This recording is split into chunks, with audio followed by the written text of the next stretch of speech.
11개 7장 1절에 11절 말씀이고요. 오늘 7장 2절 말씀, 내가 보아도 먹을 수 없으리라 입니다. 11개 7장 2절 말씀 같이 읽죠. 그때 한 귀족 곧 자기 손으로 왕을 부축하는 자가 하나님의 사람이 응답하여 이르되, 보라, 주께서 하늘에 창을 내신다 한들, 하늘에 창문을 내신다 이 말입니다. 하늘에 창을 내신다 한들 어찌 이런 일이 있으리요. 이에 그가 이르되, 보라, 내가 내 눈으로 그것을 보리라. 그러나 그것을 먹지는 못하리라. 네가 그것을 보리라. 그것을 먹지는 못하리라 했습니다. 그러니까 엘리사가 주의 말씀을 선포했는데, 하나님도 이건 안 된다. 하나님이라 한들, 하나님이 아무리 전능하다 해도 불가능이 없다 그러고 어려운 일이 없다 해도 이거는 불가능하다. 하나님도 이건 어쩔 수 없는 일이다. 뭐 이런 거죠. 예. 왕도 어쩔 수 없는 일이다. 이건 말이 맞는데, 뭐 나라님도 어쩔 수 없다. 이건 말이 되는데, 하나님도 어쩔 수 없다. 이런 말이 안 되죠. 예, 근데 이 사람 그렇게 말했어요. 내가 보아도 먹을 수 없으리라 하는데, 오늘 우리가 함께 살펴볼 말씀입니다. 본문은 시리아 군대가 사마리아를 포위함으로써 사마리아 성 안에 극심한 기근이 들어서 부모가 자식을 양식으로 삶아 먹을 정도의 이런 상황입니다. 많은 사람들이 지금 삶이 괴롭다, 뭐 삶이 지옥이다 외쳐도 지금 사마리아 성 안에 있는 사람들의 고통에 비하면 아무것도 아닙니다. 이렇게 전쟁이 터지고 기근이 극심해지면 뭐 진로 문제, 직장 문제, 뭐 아니면 결혼 문제 이런 거 신경 끄는 게 아닙니다. 생존밖에 생각 안 합니다. 직장 때문에 고민이에요. 이런 거 신경 쓰겠어요? 전쟁 터지고 굶어 죽을 판국에 뭐 직장 신경 쓰고 결혼 신경 쓰고 뭐 가정에 무슨 그런 건 아예 생각 자체도 안 합니다. 어떻게 살아남을까만 생각하지. 생존만이 지금은 문제지 다른 건 문제 자체가 아니에요. 지금 사람들이 막 이런저런 막 고민입니다 하면서 어렵습니다, 힘듭니다, 죽겠습니다, 뭐 죽을 지경입니다 이러잖아요. 다 사실은 좀 사치스러운 그런 불평불만인 겁니다. 사실은 사마리아 성내에 있는 사람들에 비하면, 그들이 겪는 고통에 비하면 고통이라고 할 수도 없는 거죠. 전쟁과 기근은 사마리아 사는 이스라엘 사람들에게 문자 그대로 생족이 따로 없었습니다. 이스라엘 왕 요람은 이 일을 주님 주신 재앙이라고 말하면서 자기는 더 이상 주를 기다리지 않겠다고 합니다. 그는 주님이 우리에게 이 재앙을 주셨기에 자기는 더 이상 주님을 섬기지 않고 주의 구원과 도움을 구하지 않겠다고 선언한 겁니다. 대신 그는 주의 예언자 엘리사를 죽이겠다고 맹세했습니다. 얼마 전 그는 시리아 군대를 눈멀게 한 후에 사마리아로 데려온 예언자 엘리사에게 내 아버지요, 내 아버지 이랬어요. 얼마 전까지부터 엘리사는 자기 아버지였어. 내 아버지요, 내 아버지요 그랬다고. 그러나 지금 상황이 변하자 그는 엘리사를 이 모든 재앙의 발단이요 원인으로 지목하고 그에게 책임을 덮어씌워서 죽이려고 한 겁니다. 주의 재앙과 심판이 어떤 이에게는 자기를 낮추고 회개하고 주를 찾는 기회가 됩니다. 그러나 어떤 사람에게는 더 마음이 완악해집니다. 요람은 이 일로 우상을 숭배하고 무지한 피를 흘리며 주와 주의 법을 버린 조상들의 죄와 불법, 자기 아버지 때부터 그랬잖아요. 자기 아버지 그랬고 자기 형이 그랬고 자기 조상들의 죄와 오므리 왕조는 뭐 대대로 이게 전통이었어요. 사람들 우상을 숭배하고 무지한 피를 흘리는 게 전통이었다고. 그들이 그런 악행을 저질렀는데 그런 것에 대해서 회개하거나 불법을 시인하고 주님 앞에 자기를 낮추고 주와 주의 법을 버린 그런 죄와 불법을 회개하지 않았습니다. 그는 더 이상 주를 기다리지 않겠다. 이 말은 뭐냐? 이제는 도움에 주님 부르고 주의 도움, 주의 구원, 주의 구처 이런 걸 기다리지 않겠다 이 말입니다. 요람은 성박을 포위한 적과 사울 생각은 전혀 하지 못하고 살인자 아합의 아들 낫게 주의 예언자 엘리사를 죽이겠다고 말했습니다. 아합은 미가야를 가두고 엘리야를 죽이려 했습니다. 아시아 역시 군대를 보내어 엘리야를 죽이려고 했습니다. 요람은 엘리사를 죽이려고 하겠습니다. 예언자 엘리사를 죽이면 적이 물러납니까? 주의 종을 죽이면 성 안의 기근이 해결됩니까? 그는 주께서 재앙을 보냈다고 말하면서도 주께 묻지 않았고 구하지 않았습니다. 지금까지 엘리사는 여러 번 이스라엘을 구원했음에도 그는 감사하기는 고사하고 그를 원수로 대하고 있습니다. 엘리사는 자기를 찾아온 왕과 그의 종에게 내일 이맘때면 사마리아의 기근이 완전히 해결될 것이라는 아주 복된 소식을, 주의 말씀을 선포했습니다. 회개도 안 하고 죄삼 저것도 없었는데도 불구하고 영생 문제를 다 해결된다 이거예요. 지금 사마리아 성 안에는 비둘기똥이 비둘기똥도 은 4분의 1, 똥 4분의 1 카브가 은 5개 팔릴 정도로 극심한 식량난을 겪는데 내일이면 이와 정반대로 고운 밀가루 한 세아가 1세겔에 팔리고 보리 2세아가 1세겔에 팔릴까 이렇게 말합니다. 이 말씀은 그들에게 3년 반 동안 비나 이슬도 없었던 땅에 갑자기 비가 내린다는 말이나 하늘에서 불이 내린다는 말보다 더 믿기 어려웠을 수도 있었습니다. 우리는 항상 지금 겪는 문제가 과거의 어떤 문제보다도 지금 현재 내가 겪는 문제가 가장 크고 가장 힘들고 가장 어렵고 가장 불가능한 겁니다. 지금 겪는 문제가 역사상 제일 힘든 거예요. 내 인생에 이렇게 어려운 적이 없다 그러지만 늘 하는 말이 먼저는 그때보다 더 어렵다 그래. 그때 어려웠던 시기. 한국 사람 늘 하는 말이 있거든. 지금이 IMF 때보다 더 어려워요. 그 말이에요. IMF 때 기약은 과거거든요. 그래, 지금 겪는 문제 사실은 객관적 데이터를 비교해보면 과거에 비교할 수 없는데도 불구하고 지금이 그때보다 더 어려워요. 늘 이 말이에요. 지금이 그때보다 더 어려워요. 그 말 어려워요. 지금 현재의 문제가 항상 가장 크고 가장 힘들고 가장 어렵고 그렇습니다. 가장 무겁고. 사마리아의 기근이 해결된다면 이것은 기적 중의 기적이라고 하지 않을 수가 없습니다. 여러분이 지금 겪는 가장 큰 문제가 뭡니까? 내게 아무리 크고 힘든 문제라도 그것이 주님에게는 어렵고 힘든 문제가 아닙니다. 주께는 어려운 일이 없고 불가능한 일이 없습니다. 본문은 주님의 말씀이 현실을 어떻게 뒤집는지, 그리고 주의 말씀을 믿느냐 믿지 않느냐에 따라 얼마나 다른 결말에 이르는지를 보여주는 매우 깊이 있는 말씀입니다. 본문은 기적이나 이적이나 표적으로 보여주는 사건 자체가 아니라 그 사건을 통해 드러난 주님의 말씀과 사람들의 반응입니다. 오늘 본문 말씀을 바르게 이해하려면 먼저 믿음의 본질을 좀 분명해야 됩니다. 믿음은 어떤 종교적 감정이 아닙니다. 믿음은 막연한 소망, 막연한 낙관도 아닙니다. 믿음은 주님의 말씀을 현실보다, 현재의 나의 생각이나 판단이나 느낌보다, 내가 처한 환경과 처지보다 더 실제적인 것으로 받아들이는 겁니다. 그게 믿음입니다. 그게 믿음이에요.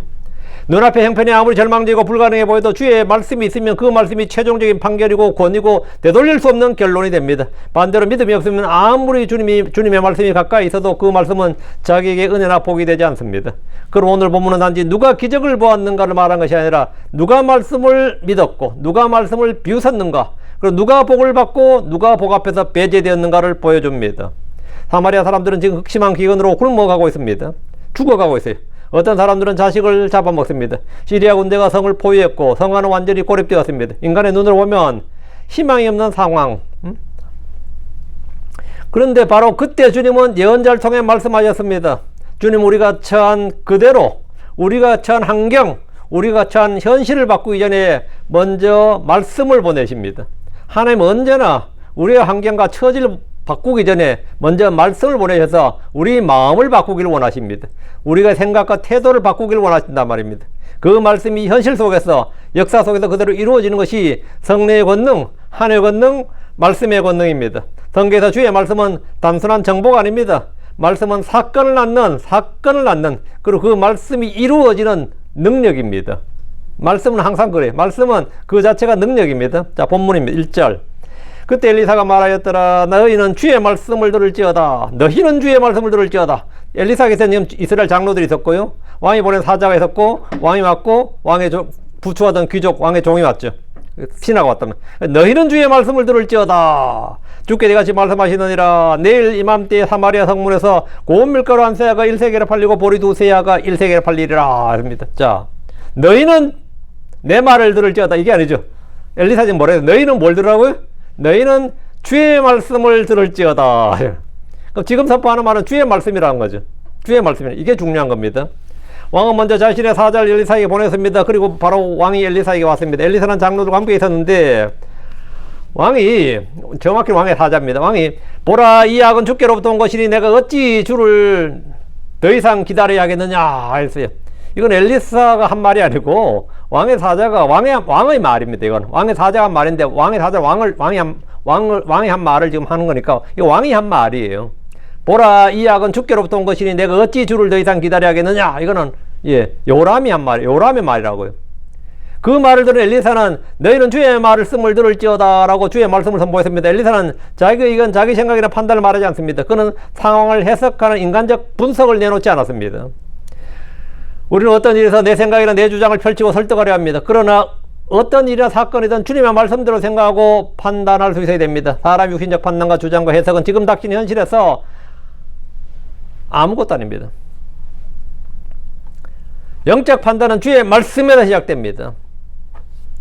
사람은 보이는 것을 근거로 판단하지만 주님의 말씀은 말씀으로 보이지 않는 것을, 주님은 보이지 않는 것을 말씀으로 보이지 않는 걸 드러내십니다. 사마리아 현실은 참으로 참혹함, 눈 뜨고 볼 수 없는 그 참혹한 지경입니다. 그게 현실이에요. 기근은 이미 절정에 이르렀습니다. 성 안의 양식은 텅 비었고 먹을 것이 없었습니다. 어떤 집은 자식까지 삶아 먹는 지경에 이르렀습니다. 이 얼마나 끔찍한 일입니까? 이것은 단순한 가난이 아닙니다. 하나님의 언약 백성이 하나님의 징계와 심판과 저주 아래 놓여 있는 현실입니다.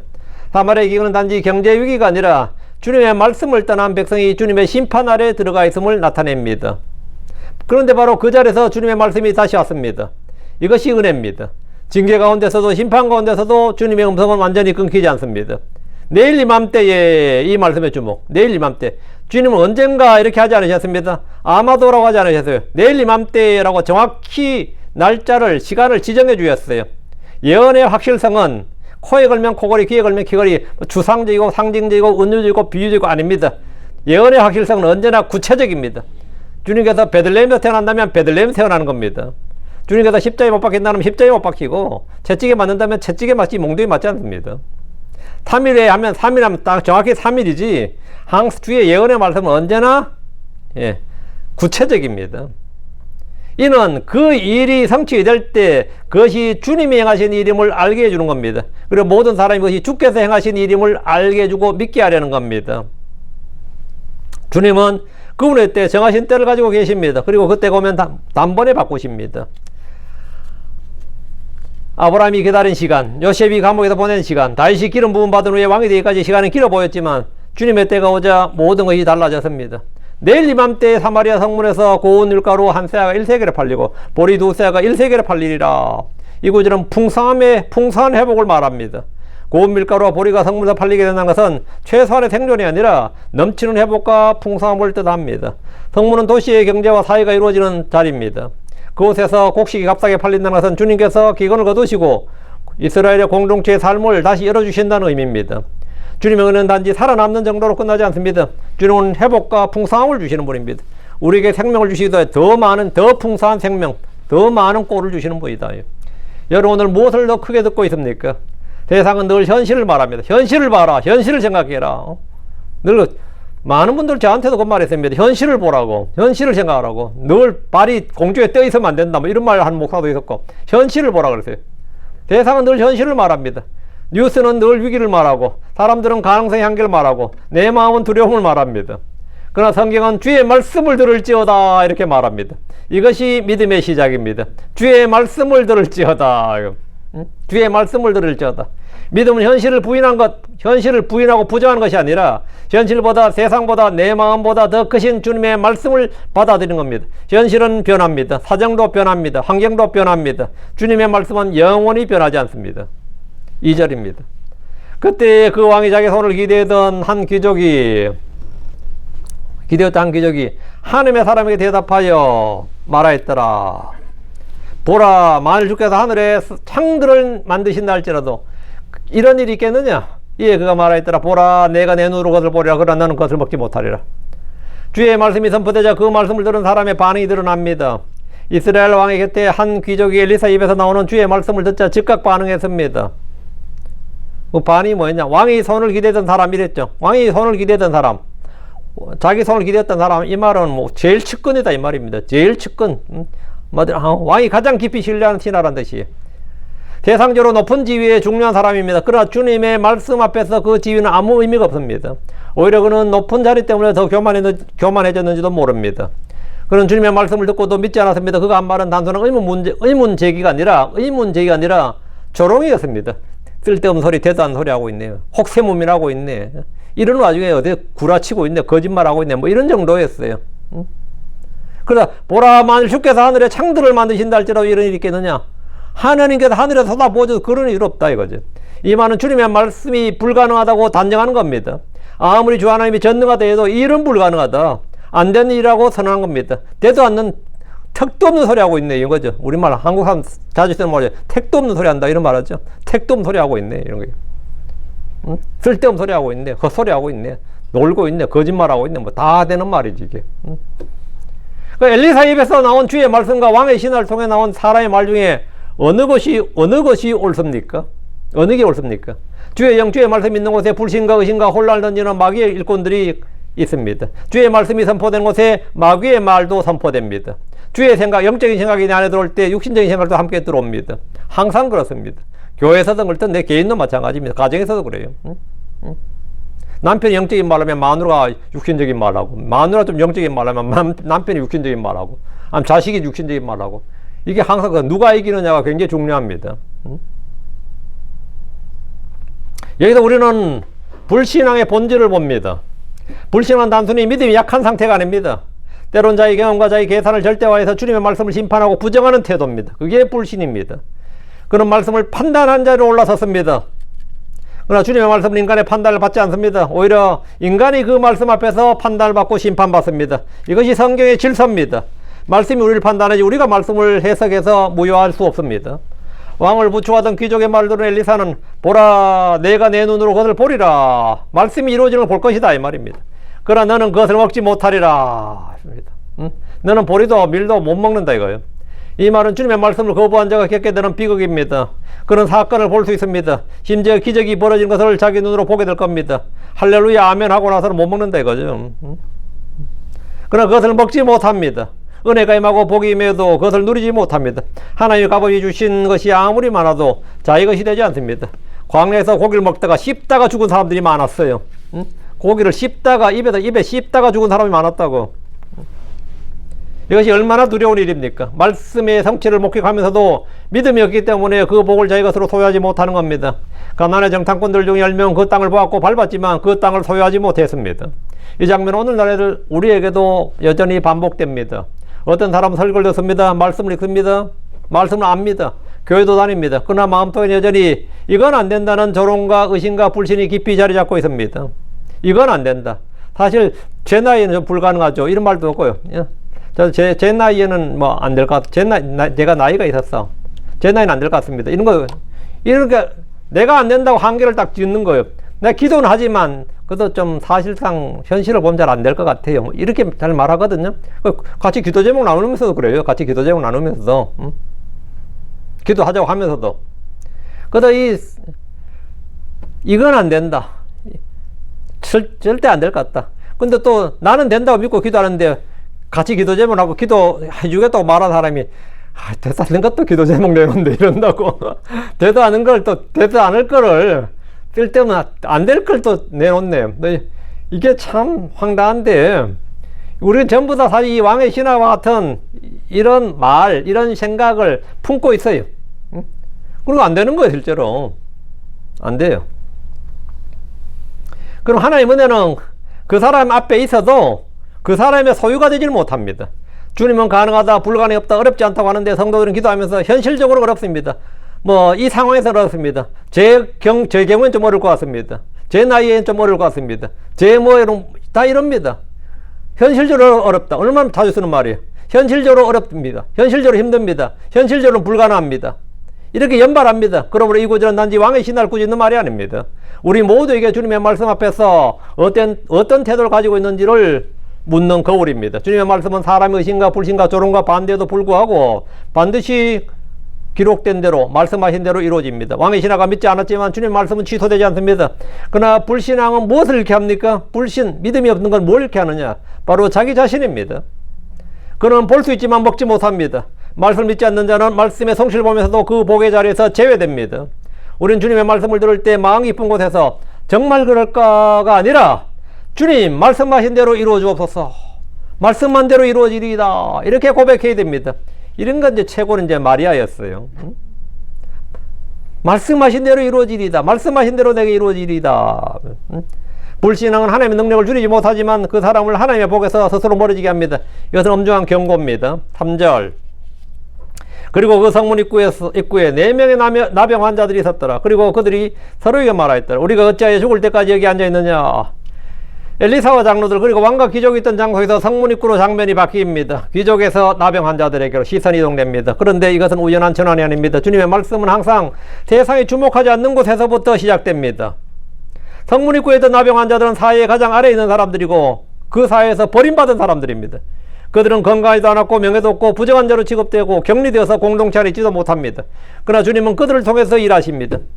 이 장면은 성경 전체의 패턴과 맞닿아 있습니다. 주님은 종종 약한 자와 낮은 자, 버림받은 자를 사용하십니다. 모세는 늙었고 말을 잘하지 못했습니다. 기도는 겁이 많았고 가장 작은 자였습니다. 다윗은 들판의 목동이었습니다. 예수님 자신도 베들레헴에서 마옥간에서 태어나셨습니다. 왜 그렇습니까? 사람이 자랑하지 못하게 하시기 위해서입니다. 주님의 역사는 인간의 자격을 세우기 위한 것이 아니라 주님의 영광을 드러내기 위한 것입니다. 그들은 서로에게 말하기를 우리가 어찌하여 죽을 때까지 여기에 앉아있느냐 했습니다. 그들은 자기 처지를 알았습니다. 성 안으로 가도 죽고 밖에서도 죽습니다. 그러나 앉아있는 것 자체가 이미 죽음의 현장이었습니다. 여기서 영적 통찰이 있습니다. 많은 사람은 주님의 말씀을 들으면서도 여전히 같은 자리에 앉아 있습니다. 기도도 하지 않고 순종도 하지 않고 말씀도 듣지 않고 그냥 기다리고 있습니다. 잠잠히 믿음으로 기다려 할 때는 움직이고 움직이려 할 때는 포기하고 맙니다. 나병 환자는 지금 절망적인 상황입니다. 그러나 모든 길이 닫혔다고 느낄 때 비로소 주님의 말씀에 귀를 기울입니다. 주님은 때때로 우리를 절망의 자리로 몰아가십니다. 그것도 우리를 파괴하려는 것이 아니라 말씀의 자리로 돌아오게 하려는 겁니다. 사마리아 성문 밖 나병 환자들, 버려진 사람들, 세상은 이들을 무가치하게 보지만 주님은 그들을 역사의 시작점으로 오십니다. 여러분이 만약 이런 절망적인 상태에 있다면 이들을 기억하고 생각하십시오. 주님은 오늘도 가장 낮은 마음, 가장 비어있는 마음, 가장 주님의 은혜가 필요한 마음을 통해서 일하십니다. 4절입니다. 만일 우리가 말하되 우리가 도시로 들어가려 한다면 그때는 거기 안에 도시 안에 있으니 우리가 거기다 죽으리라. 그리고 만일 우리가 여기에 가만히 앉아 있으면 우리가 또한 죽으리라. 그러므로 이제 오라. 그리고 우리가 시리아 사람들의 군대에 항복하자. 만일 그들이 우리를 살려줄진데 우리가 살 것이요 만일 그들이 우리를 죽일진데 우리는 다만 죽을 뿐이로다. 이판사판이다 그러잖아요. 이판사판이다. 뭐 한식에 주거나 청명에 주거나 이런 말도 있고 뭐 한국 사람들 이 표현 많아요. 이래 주거나 저래 주거나 이런 표현이 굉장히 많이 됩니다. 이왕 안 될까 마지막에 한번 뭐래 저질러 보고 죽자 뭐 이런 거 있죠.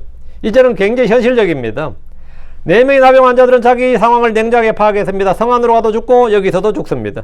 그런데 이제 마지막 선택을 하자고 말합니다. 그들의 말 속에 절박함이 있습니다. 절박함은 믿음의 적이 될 수도 있지만 동시에 믿음의 문이 될 수도 있습니다. 이 절박함이라는 게 그렇습니다. 믿음의 적이 될 수도 있고 믿음의 문이 될 수도 있습니다. 이 사람들은 더 이상 인간적인 가능성이나 계산에 매지 않습니다. 계산해봐야 죽은 뿐이라는 사실을 알았기 때문입니다. 많은 사람은 주님의 말씀 앞에서 계속 계산합니다. 손해와 이익, 가능성과 불가능, 인간적 확률을 따집니다. 그러나 믿음은 그런 계산을 넘어섭니다. 이 결단은 매우 작아 보이지만 주님은 이런 작은 결단을 사용하십니다. 그것은 하나님의 기적을 예측해서 움직인 것이 아닙니다. 다만 죽음의 자리에서 마지막 길을 선택했을 뿐입니다. 그건 뭐 적군에 가서 항복하는 거예요. 왜? 거기는 적은 적이지만 거기 먹을 것이 있거든요. 먹을 것이 있는 적이냐 먹을 것이 없는 아군 어디로 가야 되느냐고요. 먹을 것이 있는 적에게 가는 거예요. 이래 주거나 저래 주거나 하는데 혹시 이쪽은 그래도 살려주면 살 수 있으니까. 예. 근데 다만 죽음의 자리에서 마지막 길을 선택했을 뿐이에요. 그게는 뭐 그들이 뭐 대단한 믿음이 있어서 선택한 게 아니라 이래 주거나 저래 주거나 마찬가지인데 약간이라도 이쪽이 더 확률이 있었던 사실은. 그러나 주님의 은혜는 그 마지막 길을 구원의 길로 바꾸셨습니다. 이것이 은혜의 신비입니다. 주님 우리에게 완벽한 조건을 요구하지 않습니다. 다만 말씀 안에서 말씀 앞에서 움직이길 원합니다. 우리는 때로 성안도 성박도 답이 없는 것처럼 느낍니다. 이리 갈 수도 없고 저리 갈 수도 없고 이럴 수도 없고 저럴 수도 없고 나아가자니 길이 없고 앉아있자니 죽을 것 같고 뭐 이런 거 뭐 참 많이 있어요. 뭐 진퇴양난이란 말이 뭐 그냥 나온 말이 아니죠. 그러나 바로 그때 주님의 말씀 우리에게 결단을 요구합니다. 그 자리에만 있겠느냐 아니면 나의 말씀을 따라 움직이겠느냐 이거. 믿음 안전한 길을 찾는 것이 아니라 주님의 손에 자신을 맡기는 겁니다. 5절 그리고 그들이 시리아 사람들의 진영으로 가기 위하여 해질무렵에 일어났더라. 그리고 그들이 시리아 진영의 맨 끝부분에 이르렀을 때 보라 거기는 한 사람도 없었더라. 나병 환자 넷이 마음이 하나가 되어서 시리아 사람들의 진영으로 가기 위해서 일어났습니다. 때는 해질 무렵입니다. 그런데 그들이 시리아 진영의 맨 끝부분에 이르렀을 때 거기는 아무도 없었습니다. 보라 거기는 한 사람도 없었더라. 나병 환자들보다 주님이 먼저 그들이 가셨고 그들 안에서 일하셨습니다. 그들이 움직이기 전에 이미 주님이 움직이셨습니다. 우리는 종종 우리가 움직여야 주님이 움직인다고 생각합니다. 그러나 본문은 반대로 말합니다. 주님이 먼저 일하셨고 그 다음에 사람들이 그 결과를 보았을 뿐입니다. 주님의 일하심은 언제나 사람들보다 앞섭니다. 우리가 보기에 아직 아무 일도 벌어지지 않은 것 같을 때 주님이 이미 일을 끝내셨습니다. 우리는 주님이 아무것도 안 하신다고 느끼실 때가 많습니다. 주님이 하나님이 뭘 하셨는데 주님이 날 위해서 뭘 하셨는데 내가 이렇게 기도하는데 주님이 아무것도 안 하신다 이렇게. 그러나 본문은 주님이 이미 일하시고 그 일을 마치셨음을 보여줍니다. 우리 느끼지도 알지도 못하는 사이에 이 일은 일어났습니다. 이것이 은혜입니다. 또한 이구절은 사마리아의 기근을 해결하신 주님의 방식이 인간의 전쟁 기술과 전혀 다르다는 사실을 보여줍니다. 주님은 군대를 맞서 싸우게 하지 않으셨습니다. 그냥 적들을 흩어버리셨습니다. 문제의 중심에 주님이 계시면 결과는 이미 달라져 있습니다. 6절입니다. 이는 주께서 시리아 사람들의 군대로 병거 소리와 말소리 곧 하나의 큰 군대의 소리를 듣게 하셨습니다. 이에 그들이 서로에게 말하였더라. 보라, 이스라엘 왕이 우리를 대적하도록 해쪽 서의 왕들과 이집 사람들의 왕들을 고용하여 우리에게 오게 하였도다. 시리아의 진영에 한 사람도 없었던 이유가 이겁니다.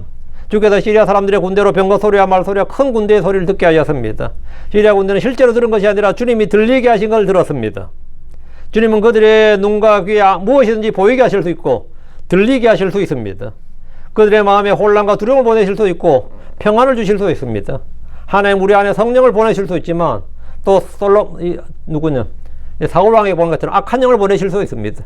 사람들에게 재앙을 보내실 수도 있고 평안을 보내실 수도 있습니다.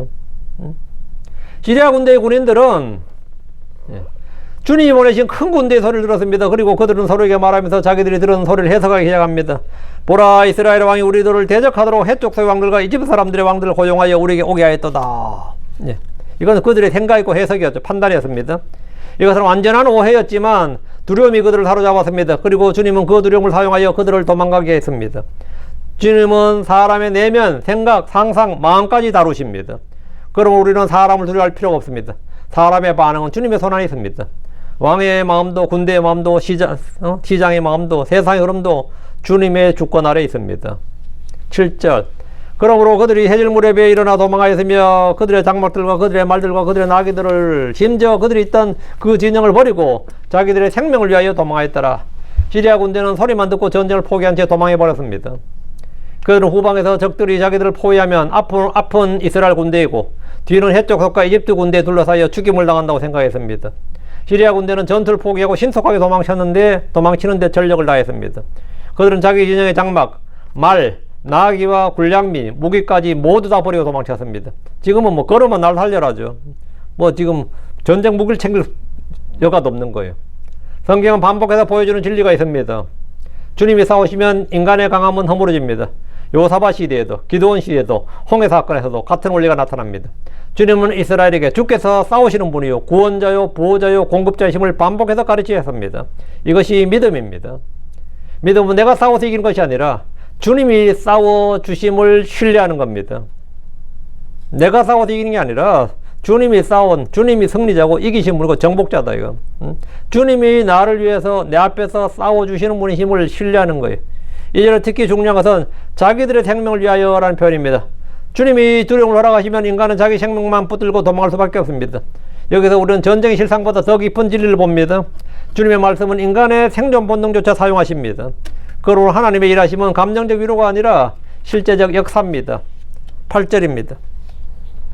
그리고 이 나병 환자들이 그 진영의 맨 끝부분에 이르렀을 때 그들이 한 장막으로 들어가서 먹고 마셨으며 거기에서 은과 금과 의복을 가져다가 가서 그것을 숨겼더라. 그리고 그들이 다시 와서 또 다른 장막으로 들어갔으며 거기에서도 또 한 가져다가 가서 그것을 숨겼더라. 나병 환자를 지금 많은 거죠. 이 군영에 들어가가지고 먹고 마시고 거기 있는 건 이제 은과 금과 의복을 가져다 숨기는 거예요. 이제 한몫 챙기는 거죠. 이 시리아 군대에 지금 군영이 다 자기들, 거기 있는 게 전부 다 자기들께 된 거예요. 먼저 간 놈, 먼저 가는 놈 임자지, 이때는. 나병 환자들은 시리아 군대의 모든 물자를 노력할 수 있게 되었습니다. 4명에서 이 많은 걸 다 가질 수는 없을 겁니다.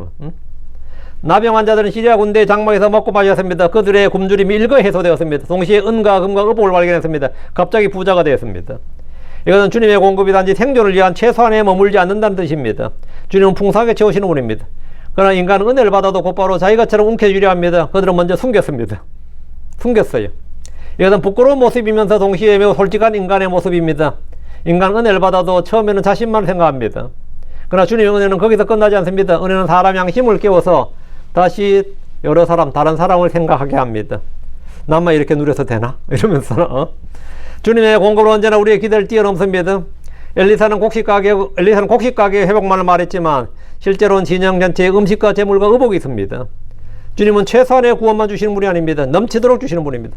그러므로 믿음은 주님의 공급을 제한하지 않습니다. 오히려 주님은 더 크시다고 고백합니다. 이곳은 또 하나의 질문을 던집니다. 우리는 주님의 은혜를 어떻게 다루는가? 자기만의 만족으로 소비하는가 아니면 다른 일을 살리는 데 쓰는가? 주님의 은혜는 움켜쥐기 위한 것이 아니라 흘러가게 하기 위한 것입니다. 그 점에서 바로 다음 절이 이제 핵심, 그 점이 바로 다음 절의 핵심입니다. 9절 보시죠. 그때 그들이 서로에게 말하였다. 우리가 잘하지 못하는도다. 우리가 지금 먹고 마시고, 은과 금과 의복을 취해서 가져다 숨기고 하는데, 우리가 잘하지 못하는도다. 양심이 좀 찔린 거예요. 이날은 좋은 소식의 날이거든 우리가 잠잠하고 있도다만 우리가 아침빛까지 지체한다면, 아침빛까지 하면 내일 아침까지, 해가 뜰 때까지 지체한다면 어떤 악한 일이 우리에게 닥치리라. 그러므로 이제 오라. 우리가 가서 왕의 집에 고하자. 이 좋은 소식, 이 복된 소식을 전하자는 거죠. 나병한 자들은 자기들의 욕심을 챙기다 마침내 깨닫습니다. 우리가 잘하지 못하는도다. 이런 큰 기쁨의 좋은 소식은 전해야지 우리만 지금 독점할 수 없다 이거죠. 뭐가 잘못되었습니까? 좋은 소식이 있는데 자기들만 누리며 잠잠하고 있었기 때문입니다. 이 말은 단순한 양심의 가책이 아니라 은혜를 받은 자의 변화예요. 은혜를 받은 자의 새로운 시선입니다. 이제 그들에겐 자기 배보다 더 큰 것이 보입니다. 성 안에 있는 사람들의 죽음이 보이고 좋은 소식을 전해야 할 책임이 보입니다. 이날은 좋은 소식의 날이고 늘 이 표현은 복음의 그림입니다. 좋은 소식은 단지 기분 좋은 정보가 아닙니다. 생명을 살리는 소식입니다. 구원의 소식입니다. 성 안의 사람들은 지금 죽음과 기근 속에 있습니다. 그러나 성 밖에는 생명의 공급이 있습니다. 이것은 죄와 죽음 속에 있는 인간에게 복음이 전해지는 구조와 같습니다. 복음은 단지 위로가 아니라 구원입니다. 나병 환자들의 이 변화는 매우 중요합니다. 은혜를 받은 사람은 더 이상 침묵할 수 없습니다. 처음에는 자기가만 생각하고 숨겼지만 이제는 왕의 집에 고하자 이렇게 말합니다. 이것은 은혜의 본성입니다. 은혜 받은 사람들의 본성이 뭐냐? 다른 사람에게 그 복음을 전하는 겁니다. 자기가 받은 은혜를 말하지 않고는 견딜 수가 없습니다. 예수 믿은 사람들의 특징이 뭐냐? 그 예수를 전하지 않고는 견딜 수가 없어요. 내가 구원받으면 하면 제일 먼저 하는 게 뭐냐? 그걸 말하게 됩니다. 참된 은혜는 사람을 전도하게 합니다. 은혜는 사람을 증인으로 만듭니다. 은혜는 입을 열게 하고 발을 움직이게 하고 다른 사람을 향하게 합니다. 다른 사람으로 향하게 합니다. 이것은 오늘날 교회가 반드시 들어야 할 말씀입니다. 우리는 이미 좋은 소식을 들었습니다. 그리스도 안에 생명이 있다는 소식을 들었습니다. 그렇다면 우리는 잠잠해서는 안 됩니다. 가족에게 전해야 되고 이웃에게 전해야 되고 절망 속에 있는 사람들에게 전해야 됩니다. 복음을 받은 사람은 복음을 전하는 사람이 되어야 됩니다. 그렇지 않으면 본문대로 우리가 잘하지 못하는도다 라는 책망을 피할 수 없습니다. 우리가 잘하지 못하는도다. 10절입니다. 그리하여 그들이 와서 그 도시의 문지기를 불렀더라. 그리고 그들에게 고하여 말하되 우리가 시리아 사람들의 진영에 왔더니 보라 거기는 아무도 없었고 사람의 음성도 없었으며 다만 말들과 나귀들은 매여 있고 그 장막들은 그대로 있었나이다. 군대가 다 철수했다고요. 그대로 나도 철수했다. 이건 이 사마리아 지금까지 기근에 찌들리다가 되는 거죠. 일거에 노량구를 채워가지고 국부가 창출되는 거예요. 이런 데면 경제 부흥, 경제 발전이 일어나는 겁니다. 나병 환자들은 와서 사마리아 성문 문지기들에게 사실대로 보고합니다. 그들은 과장하지 않았습니다. 자기 감정을 덧붙이지 않았습니다. 자기 추측을 섞지도 않고 해석하지 않았어요. 그들은 본 것을 그대로 전합니다. 이것이 증인입니다. 복음은 언제나 사실에 근거한 증언입니다. 주님의 은혜를 경험한 사람은 자신이 본 것, 들은 것, 만난 것을 말합니다. 이들은 왕에게 곧장 가지 않고 먼저 문지기들에게 말했습니다. 나병 환자였으니까 이게 한계죠. 여긴 질서가 있습니다. 주님의 소식은 질서를 통해서 전달됩니다. 복음도 마찬가지입니다. 한 사람의 입에서 시작돼서 다른 사람의 귀에 들어가고 또 다른 사람에게 흘러갑니다. 믿음은 들으면서 납니다. 그러므로 증언은 복음의 통로입니다. 아무도 없었고 사람의 음성도 없었으며 라는 표현은 적군이 완전히 사라졌음을 강조하는 겁니다. 이것은 주님의 역사하심이 얼마나 확실한 일을 보여줍니다. 주님이 하시면 말소리마저도 사라집니다. 두려움도 사라지고 위협도 사라지고 길을 막는 모든 요소가 사라집니다. 우리도 주님의 은혜를 전할 때 과장하지 말고 사실대로 전해야 됩니다. 주님이 나를 바꾸셨습니다. 내 삶을 바꾸셨습니다. 주님이 나를 살리셨습니다. 주님이 응답하셨습니다. 이것이 가장 강한 간증입니다. 사실을 말하는 증언은 꾸며낸 말보다 훨씬 더 강합니다. 11절입니다. 그리고 그가 문지기들을 불렀더니 이에 그들이 그것을 안에 있는 왕의 집에 고하였더라. 이 구절은 소식이 점점 더 안으로 들어간 장면입니다. 성문 밖에서 시작된 소식이 문지기를 지나서 왕궁 안으로 왕의 집까지 들어갔습니다. 이것은 말씀의 전파가 얼마나 질서있고 강력한지를 보여줍니다. 이 소식이 왜 중요합니까? 사마리아 전체가 죽음의 문턱에 있었기 때문입니다. 좋은 소식이 왕궁에 들어가야 백성이 살 수 있습니다. 오늘도 마찬가지입니다. 복음은 안으로 들어가야 됩니다. 교회 안에서만 머물러서는 안 됩니다. 가정 안으로, 일터 안으로, 절망의 자리 속으로 들어가야 됩니다. 전해져야 됩니다. 주님의 좋은 소식은 들은 사람 안에서 멈추지 않고 다른 사람들에게 전달되어야 됩니다. 나병 환자들은 그 사회에서 가장 낮은 사람들이었지만 가장 중요한 소식을 전달한 자들이 되었습니다. 이들은 구원을 전파하는 사람들이 된 겁니다. 이것은 주님의 은혜가 사람을 완전히 새롭게 만든다는 뜻입니다. 세상이 버린 사람을 주님은 보내십니다. 주님은 가장 낮은 사람을 들어 가장 큰 일을 하십니다. 결론입니다. 오늘 본문 전체가 우리에게 말한 것은 분명합니다. 주님의 말씀은 현실보다 더 참되고 그 말씀은 반드시 이루어지지만 믿음이 없는 자는 그 복을 누리지 못한다는 겁니다. 왕의 신하는 보았지만 그것을 먹지 못할 겁니다. 왜냐하면 그는 말씀을 불신했고 조롱했기 때문입니다. 그러나 네 명의 나병 환자들은 가장 낮은 자리에서 주님의 말씀을 따라 움직였고 그 결과 풍성한 은혜를 누리고 좋은 소식을 전한 자가 되었습니다. 오늘 이 본문 우리에게 세 가지를 요구합니다. 첫째, 주님의 말씀을 먼저 들으라. 현실의 소리보다, 현실의 처지보다, 우리 눈에 보이는 것이나 생각하는 것이나 사람들의 음성이나 전문가들의 견해보다 하나님의 말씀의 소리를, 말씀을 더 크게 들으라는 겁니다. 둘째, 그 말씀을 믿으라는 겁니다. 말씀의 불신앙은 복을 눈앞에 두고도 누리지 못하게 합니다. 셋째, 받은 은혜를 전하십시오. 좋은 소식은 잠잠할 수 없습니다. 사마리아의 극심한 기근을 해결해 주신 주님은 오늘도 우리의 기근을 해결하실 수 있습니다. 우리의 모든 문제, 모든 절망, 모든 어려움, 모든 불가능, 내가 겪는 모든 것 주님은 다 해결하실 수 있습니다. 주께서 가능하시면 그런 건 없어요. 주님께서는 모든 것이 가능합니다. 주님이 하실 수 있으시면 그런 건 없습니다. 주님은 다 하실 수 있습니다. 사마리아의 극심한 기근을 해결하신 주님은 오늘도 우리의 기근을 해결하실 수 있습니다. 우리의 갈증을 해결해 줄 수 있습니다. 우리가 겪는 모든 일들을 주님은 다 해결하실 수 있습니다. 그것이 내 개인 문제든 질병 문제든 가정 문제든 사회 문제든 모든 문제를 주님 해결하실 수 있습니다. 경제의 기근이나 관계의 기근이나 마음의 기근이나 영과 혼의 주님과 갈증도 주님 손 안에 있습니다. 그러나 복음은 듣는 것만으로 끝나지 않습니다. 믿음으로 받아들여야 됩니다. 그리고 믿음으로 받은 사람 반드시 그것을 전하게 됩니다. 내가 한번 말씀을 받아보고 내가 은혜를 맛본 사람, 내가 성령을 체험하고 내가 이걸 깨닫게 된 사람들은 말이죠, 가만히 있질 못해요.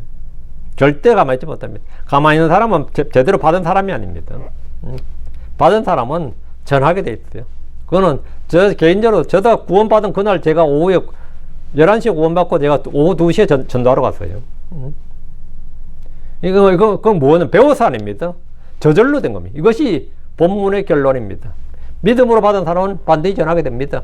오늘도 주님의 말씀 안에서 왕의 신하처럼 비우는 사람이 아니라 나병 환자들처럼 일어서는 사람이 되길 바랍니다. 환경보다 말씀을 더 믿으십시오.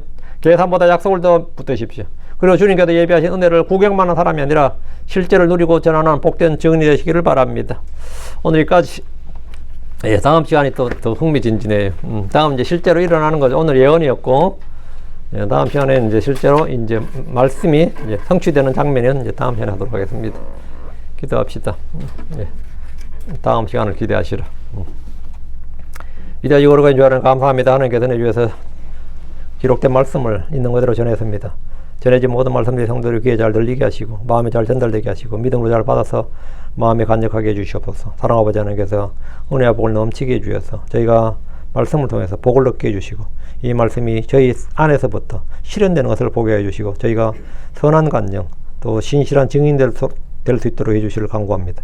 사랑하는 아버지 하나님, 말씀을 듣고도 말씀을 조롱하는 자가 되지 않고 말씀을 멸시한 자가 되지 않도록 해주시고 말씀을 판단하는 자가 되지 않고 믿음으로 받아서 그것에 순종하는 자가 되고 그 말씀대로 행하는 그런 성도로 되도록 인도해 주시옵소서. 저등교주 하나님, 저희는 정말 무지하고 아무것도 아닙니다. 그러나 주님께서는 모든 것이 가능하고 모든 걸 하실 수 있는 분입니다. 주님 앞에서는 저희가 겪는 모든 일들이 아무것도 아닙니다. 주님께서 저희에게 믿음을 좀 더 크게 해주시고 저희 마음을 새롭게 해주시고 변화를 허락하여 주시옵소서. 사랑하는 아버지 하나님, 은혜와 복이 모든 성도들, 특별히 이 말씀 침례의 성도들, 그리고 이 말씀을 듣는 모든 혼들에게 넘치게 해주시기를 간구드리며 주 예수 그리스도로 기도합니다. 아멘.